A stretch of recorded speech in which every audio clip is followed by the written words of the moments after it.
नमस्कार मित्रांनो, मी अण्णासाहेब धाकतोडे आणि आपण पाहत आहात राजर्षी न्यूज.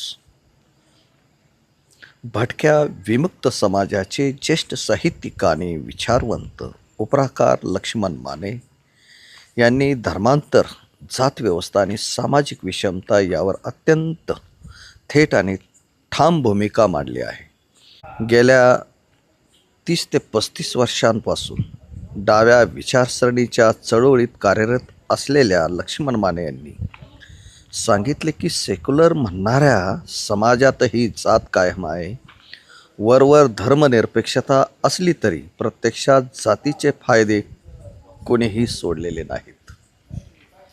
बौद्ध धर्म स्वीकारण्याचा त्यांच्या निर्णयावर प्रश्न उपस्थित करणाऱ्यांना उत्तर देताना त्यांनी स्पष्टपणे म्हटले, जर मी सेक्युलर कैकडीच राहणार असेन तर त्या सेक्युलरिझमच्या माझ्या समाजाला काय उपयोग.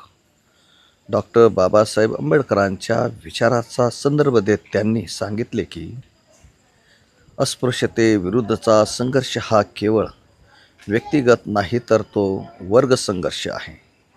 समतेसाठी केलेला प्रत्येक प्रयत्न हा वरच्या वर्गाच्या अहंकाराला धक्का देतो आणि तिथूनच संघर्ष निर्माण होतो. लक्ष्मण माने यांनी बौद्ध धर्मानंतर झालेल्या सामाजिक बदलांवरही प्रकाश टाकला. त्यांच्या मते धर्मांतरानंतर दलित समाजाने शिक्षण, स्वाभिमान आणि आत्मसन्मानाचा मार्ग स्वीकारला. अंधश्रद्धा, गुलामगिरी आणि अन्यायाच्या साखळ्या तोडल्या. ते पुढे म्हणाले की आज बौद्ध समाजात डॉक्टर, इंजिनियर, IAS, IPS अधिकारी मोठ्या प्रमाणावर निर्माण झाले आहेत, तर दुसरीकडे अजूनही काही समाज घटक पारंपरिक गुलामगिरीत अडकलेले आहेत. विशेषतः मातंग आणि भटक्या विमुक्त समाजाच्या स्थितीवर त्यांनी चिंता व्यक्त केली. आजही अनेक ठिकाणी डफडे वाजवण्यास नकार दिल्यामुळे मारहाण होते, अन्याय होतो. ही परिस्थिती अत्यंत गंभीर आहे, असे ते म्हणाले.